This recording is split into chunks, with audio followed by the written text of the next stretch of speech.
Question 1.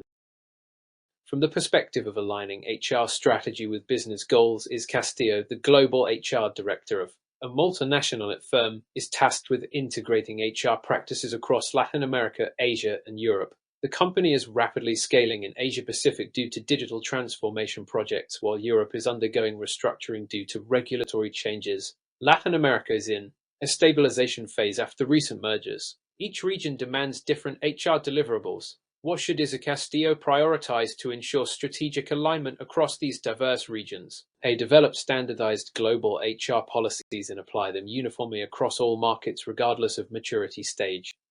B. Focus primarily on cost-saving initiatives across all regions to ensure operational efficiency. C. Customize HR strategies based on the life cycle and maturity of each regional market while maintaining core global HR objectives. D. Defer HR strategic alignment until the business settles and stabilizes operations across regions. Answer. Correct answer. C. Explanation. Strategic HR alignment requires balancing global consistency with local responsiveness. Is Castillo must consider each region's operational context and maturity phase. Applying contingency theory and the integration responsiveness framework, HR leaders are encouraged to adapt HR strategies based on market conditions while aligning with overarching business goals. Uniform policy application A, or delaying strategy D, fails to account for local dynamics. Solely focusing on cost B, may undermine gold and high-growth markets like Asia-Pacific. Question 2.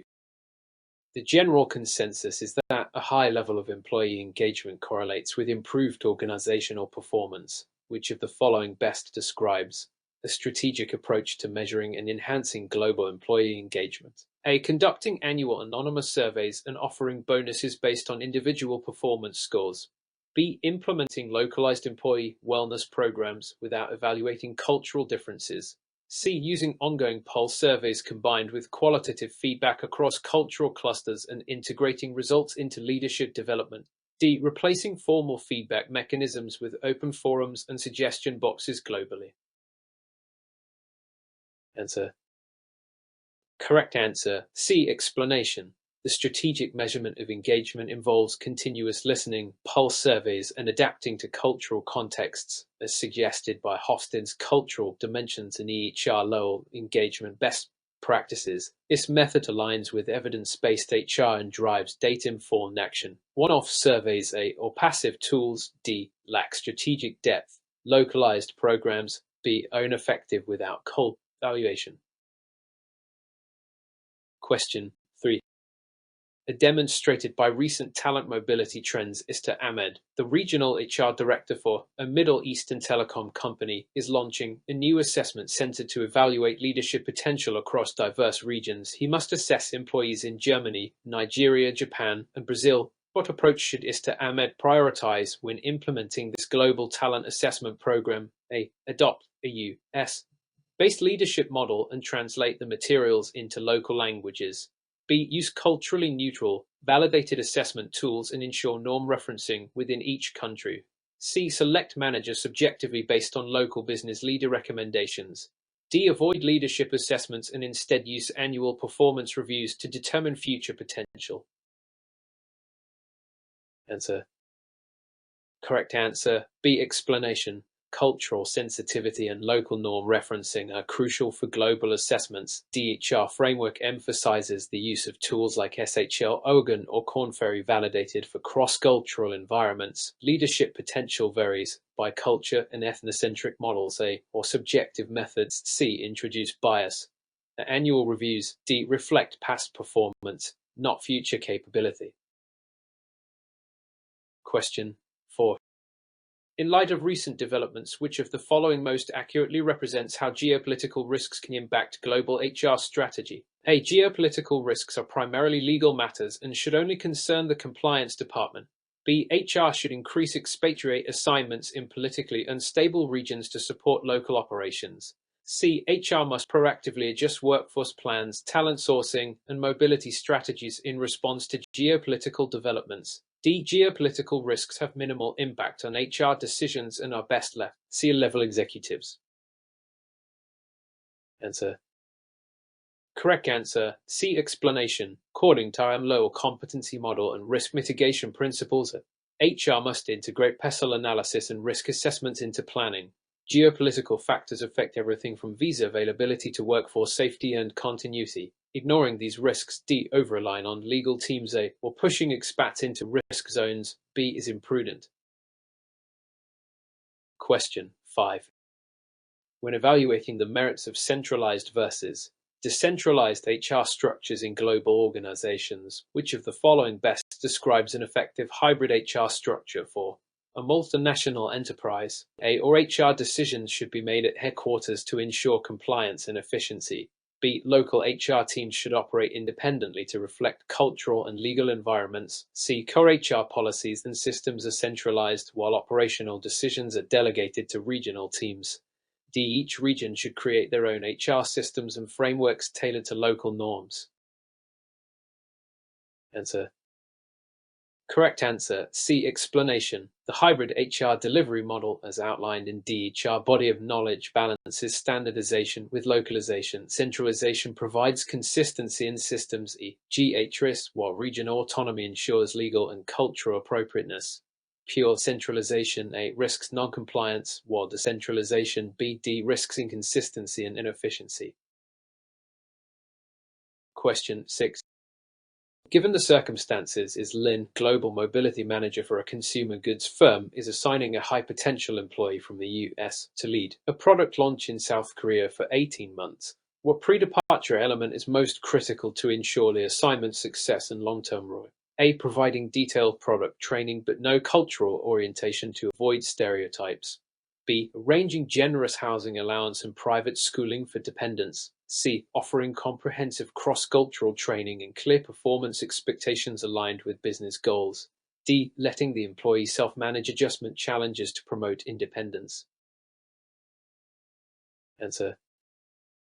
Correct answer, C. Explanation. Effective international assignments hinge on cross-cultural preparation as supported by Tung's expatriate adjustment model and global mobility best practices from World of Work and ERC. Financial perks, B. Are secondary to cultural and role clarity. Lack of preparation, A. D. Correlates with failure and repatriation turnover. Question 7. Through careful analysis of workforce data, what is the best way for a global HR leader to measure the return on investment ROI of a leadership development program implemented across EMEA and APAC regions? A. Track the number of participants and cost per head. B. Measure participant satisfaction and feedback scores immediately after training. C. Evaluate post-program promotion rates, business performance, and talent retention across regions. D. Focus on qualitative testimonials from program alumni. Answer. Correct answer, C. Explanation. Level 4 ROI evaluation per Kirkpatrick's model links training to business outcomes. EHR standards demand quantitative analysis of behavior and results, especially across global regions. Participation, A, or satisfaction, B, are leading indicators, not ROI. Testimonials, D, are anecdotal and lack rigor. Question 8. While examining future workforce needs, Optimoral's HR strategy leader, the biotechnology firm, is developing a 5-year global staffing plan. The company is expanding into Africa, restructuring in Europe, and increasing automation in Asia. What should Optimoral's prioritize when designing this global staffing plan? A. Replicating staffing ratios used in North America to maintain global uniformity. B. Engaging local stakeholders and using PESEL analysis to forecast staffing requirements per region. C. Outsourcing all recruitment activities to ensure faster global execution. D. Limiting local input to reduce complexity in the planning process. Answer. Correct answer, B. Explanation. Effective global staffing requires integrating PESEL and stakeholder input to align with labor trends, political dynamics, and future technology needed. HR frameworks stress workforce segmentation, local collaboration, and labor market intelligence. Uniformity, A, and centralization, C. D, miss key contextual factors. Question 9. One might argue that ethical standards in global business must adapt to local customs. However, which of the following reflects best practice for HR leaders managing ethics globally? A. Apply the company's home country ethical code uniformly in all subsidiaries. B. Modify ethical policies completely based on the host country's cultural norms. C. Establish global code of ethics with localized examples and robust training tailored per country. D. Allow local leaders to determine ethical practices without corporate oversight. Answer. Correct answer C. Explanation. According to Transparency International HRM and ODE ethical frameworks, ethical consistency must be paired with cultural relevance. Best practice is to have a universal ethical foundation and local contextualization.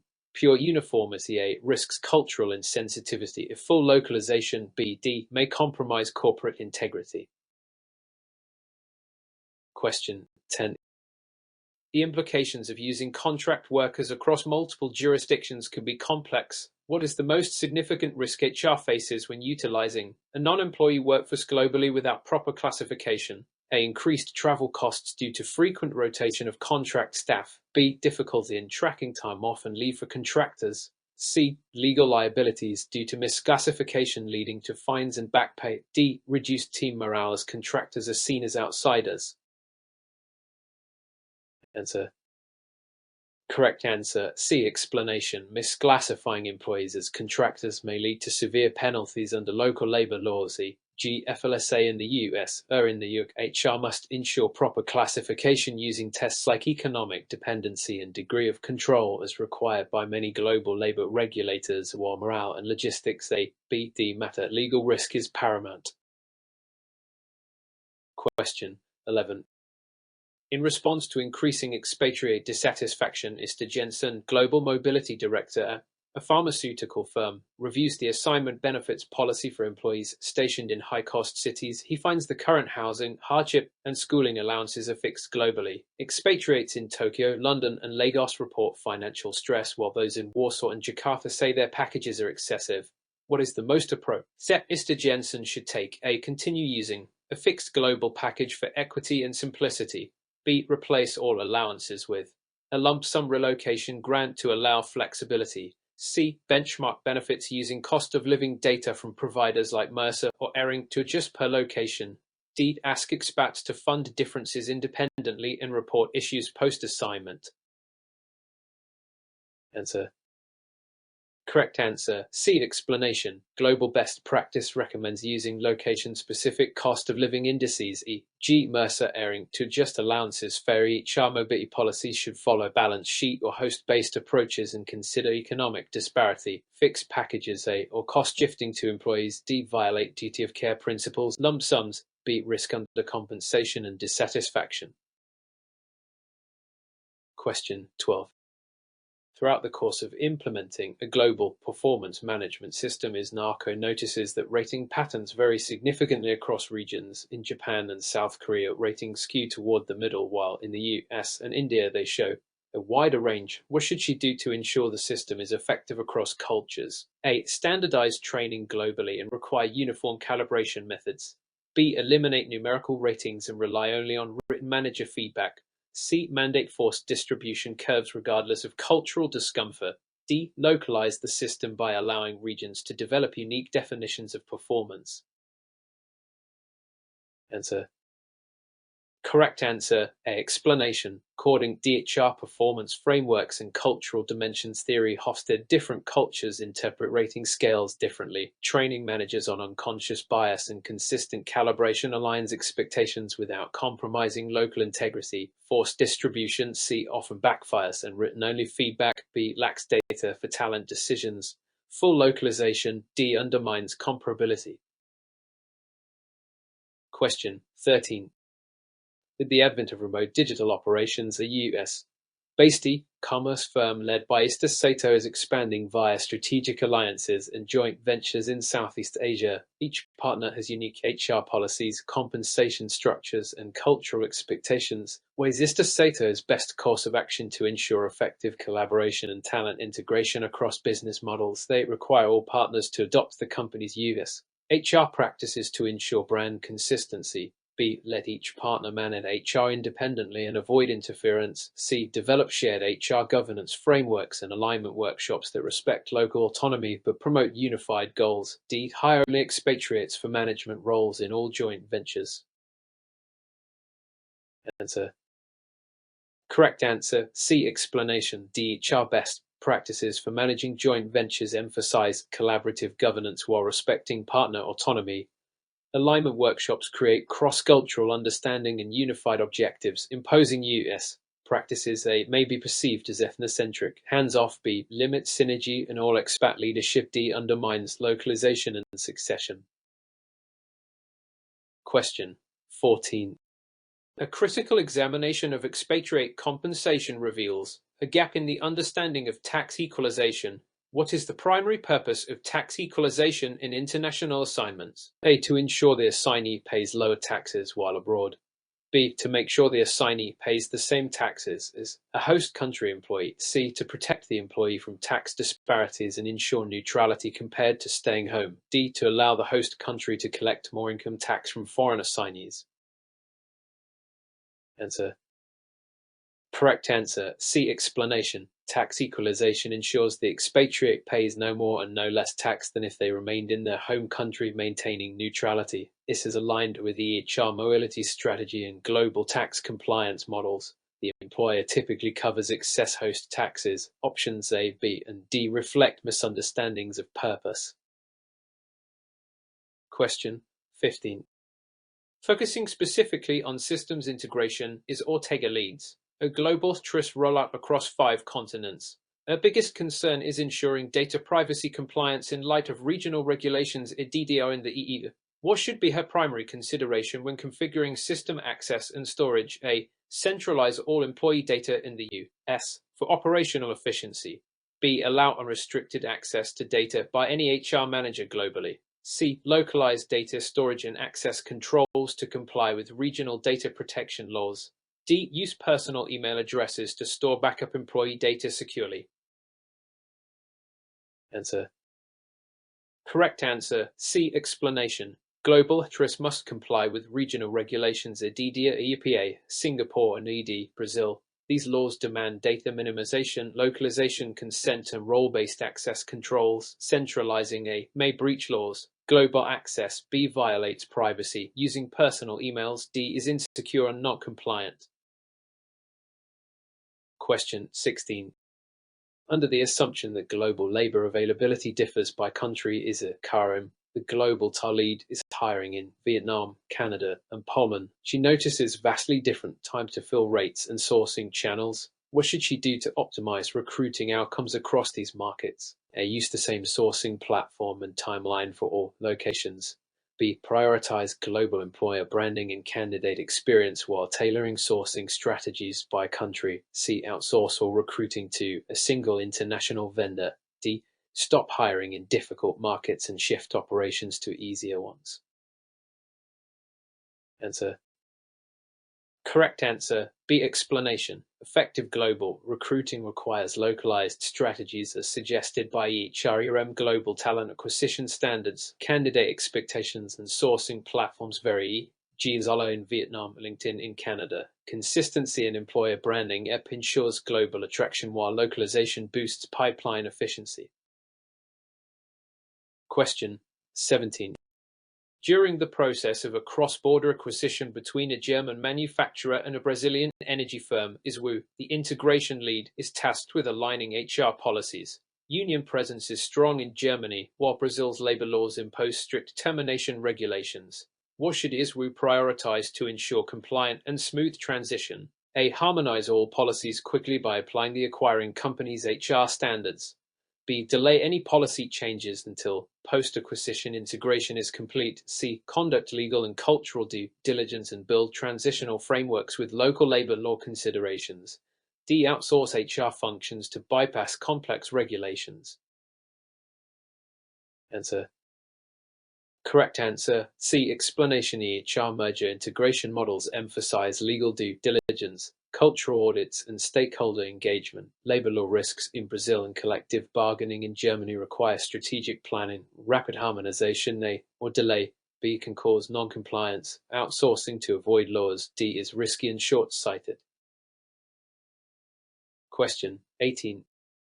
When considering a multi-country leadership development program, Mr. Diaz is creating a blended learning model for high potentials in the US, Japan, and South Africa.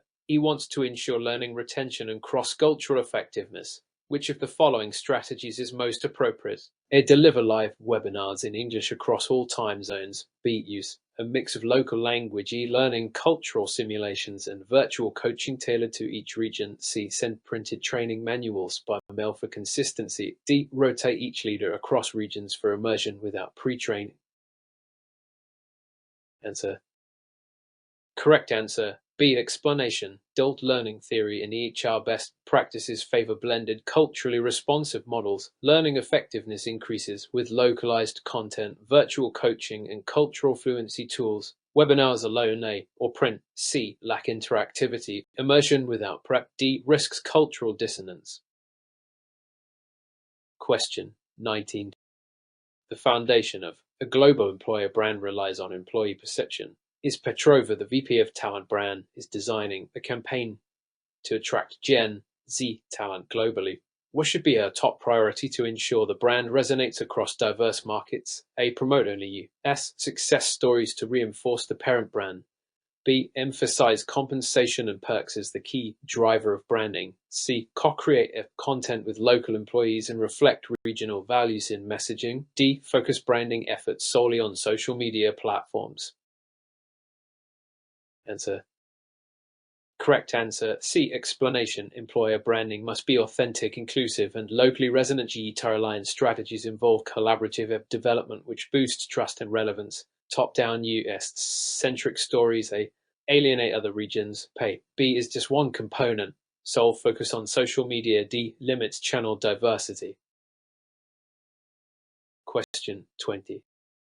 In the modern context of global assignments, what is a major challenge organizations face during repatriation of expatriates and what strategy helps mitigate it? A. Increased cost of relocation and mitigate by reducing repatriation benefits. B. Reverse culture shock and lack of career progression and mitigate through reintegration planning and mentoring. C. Over-reliance on home culture, mitigate by extending the foreign assignment indefinitely. D. Difficulty finding housing and mitigate by providing cash housing stipends post-return. Answer. Correct answer. B. Explanation. Repatriation often leads to career derailment and disengagement per Brookfield mobility surveys and EHR mobility frameworks. Reverse culture shock and perceived lack of opportunity must be mitigated by career planning, debriefing, and mentoring. Financial fixes. D. And indefinite extension. C. Don't address root causes. Question 21. During a major global restructuring, Mr. Thompson, a global HR business partner, is managing workforce reductions across several countries. Legal requirements differ significantly, with some countries mandating consultation periods and severance negotiations, while others emphasize employee notification only. What should be Mr. Thompson's primary approach to ensure compliance and minimize risks? A. Apply the most stringent legal requirements uniformly across all countries to simplify processes. B. Develop tailored restructuring plans respecting local laws and involving legal counsel for each jurisdiction. C. Delegate all restructuring responsibilities to local management without centralized oversight. D. Proceed with global-wide layoffs immediately to accelerate business turnaround. Answer. Correct answer. B. Explanation. Effective workforce restructuring requires respecting local labor laws and procedures such as consultation periods in the EU and Everence laws. In Latin America, DHR framework emphasizes legal compliance and risk mitigation through localized planning and involving legal experts. Applying the strictest law everywhere can increase costs unnecessarily. Delegating fully. C. Risks inconsistent practice and rushing layoffs. D. Can lead to litigation. Question 22. Given the circumstances, Isa Patel is designing a global talent acquisition strategy for a rapidly expanding tech startup targeting markets in India, Germany, and Brazil. What is the most critical element she should consider to ensure sourcing effectiveness and legal compliance? A. Use the same recruitment marketing message and channel for all countries to maintain brand consistency. B. Research local labor laws, candidate preferences, and customize sourcing approaches per market. C. Outsource all recruitment to a global vendor to ensure scalability. D. Focus only on social media platforms popular in the US for recruitment advertising. Answer. Correct answer. B. Explanation. Compliance with local labor laws around data privacy, anti-discrimination, and advertising is essential. Also, sourcing channels and candidate behaviors differ internationally. DHR standard encourages adapting recruitment strategies to local conditions while maintaining global brand coherence. Uniform messaging. A. Orders-only channels. D. Reduce effectiveness. Outsourcing. C. Without oversight risks quality. Question 23. In light of recent developments in immigration policies, Mr. Muller is overseeing expatriate compliance in the EU and in North America. He learns that visa and work permit rules have tightened, increasing processing times. How should Mr. Muller adjust the mobility program? A. Continue with current timelines and react to delays on case-by-case basis. B. Implement advanced planning, partnering with immigration experts to anticipate and mitigate risks. C. Limit international assignments to regions with lenient immigration policies. D. Encourage employees to self-manage visa applications to reduce HR workload. Answer. Correct answer. B. Explanation. Proactive planning and partnering with Immigration Council aligns with EHR global mobility best practices to reduce compliance risk and avoid assignment delays, waiting or self-management. D. Risks non-compliance, avoiding certain regions. C. Reduces strategic flexibility. Question 24. With the growing trend in CSR, Fernandez is tasked with developing a global CSR strategy that aligns with business goals while respecting local community expectations. What approach should she take? A. Create a uniform global CSR policy to ensure brand consistency. B. Focus CSR efforts solely on philanthropic donations in each country. C. Develop a framework combining global CSR objectives with local stakeholder engagement to address region-specific needs. D. Delegate CSR activities completely to local offices without oversight. Answer. Correct answer. C. Explanation. Effective CSR requires a global-local balance. DHR framework and global compact principles emphasize stakeholder engagement and alignment with business values. Uniform policies. A. Or philanthropy alone. B. Often miss local relevance, lack of oversight. D. Risks brand inconsistency. Question 25. When analyzing organizational culture in a multinational company, Mr. Lee observes conflicting subcultures between headquarters in the US and subsidiaries in Japan and Brazil. How should he approach cultural integration to support global strategy? A. Impose the US corporate culture globally to ensure uniformity. B. Ignore cultural differences and focus solely on business results. C. Facilitate cross-cultural dialogue to build mutual understanding while aligning core values. D. Allow subsidiaries complete autonomy over cultural practices without guidance. Answer. Correct answer. C. Explanation. Cross-cultural management theories at EHR guidelines recommend building bridges between cultures through dialogue and respecting diversity while reinforcing shared core values. Imposing culture or ignoring it. B. Risks disengagement. Complete autonomy. D. Risks fragmentation. Question 26. A key distinction between flexible work arrangements in North America and Asia's employee expectations and regulatory support. Johnson is designing a global telecommuting policy. Which factors should she prioritize to ensure policy effectiveness? A. Enforce identical telecommuting policies globally to avoid complexity. B. Customize telecommuting policies considering legal requirements and cultural attitudes in each country. C. Restrict telecommuting to only high-level employees worldwide. D. Prohibit telecommuting in countries with weak technological infrastructure. Answer.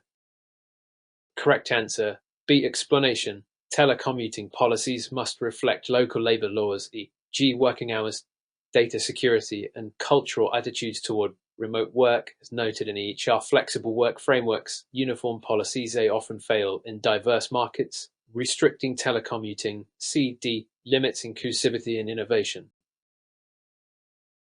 Question 27. To better understand the impact of a global wellness program, Mr. Gomez analyzes participation rates, health risk assessments, and absenteeism trends across Asia, Europe, and South America. Which approach best supports an accurate assessment of program ROI? A. Calculate overall participation without segmenting data by region.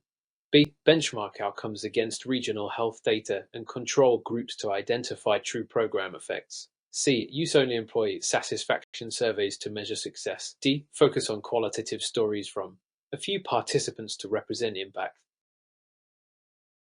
Answer. Correct answer. B. Explanation. ROI measurement requires segmented comparative data analysis with control groups aligning with Kirkpatrick's and EHR evaluation frameworks. Aggregate data. A. Satisfaction only. C. Or anecdotal evidence. D. Lack rigor and may misrepresent effectiveness. Question 20.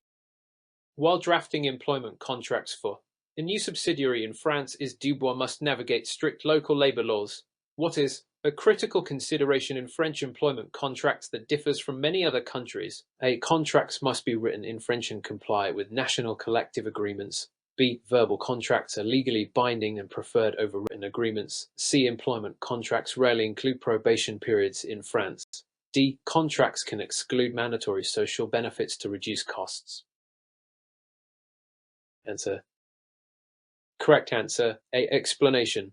French labor law mandates written contracts in French, adherence to collective bargaining agreements, and strict terms on termination and benefits. Verbal agreements. B. Illegal but less common. Probation periods. C. Exist. Social benefits. D. Cannot be excluded legally.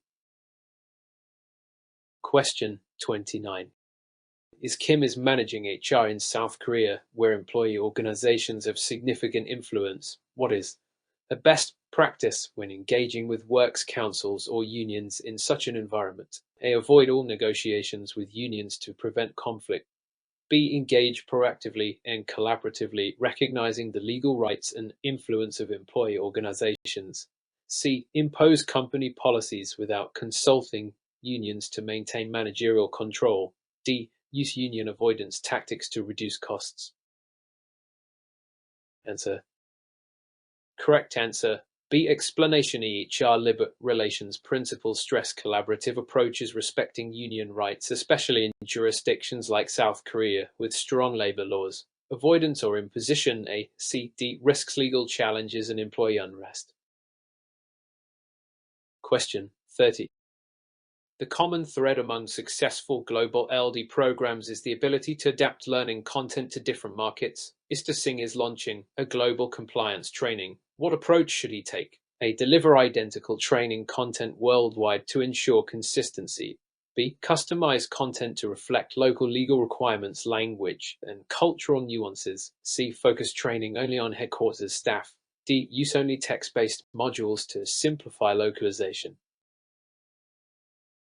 Answer. Correct answer. B. Explanation. Effective compliance training must consider local laws, e.g., anti-bribery, data privacy, language, and cultural context as PHR-LD frameworks. Uniform content. They can miss critical regional risks, excluding subsidiaries. C. Or using text only. D. Limits engagement.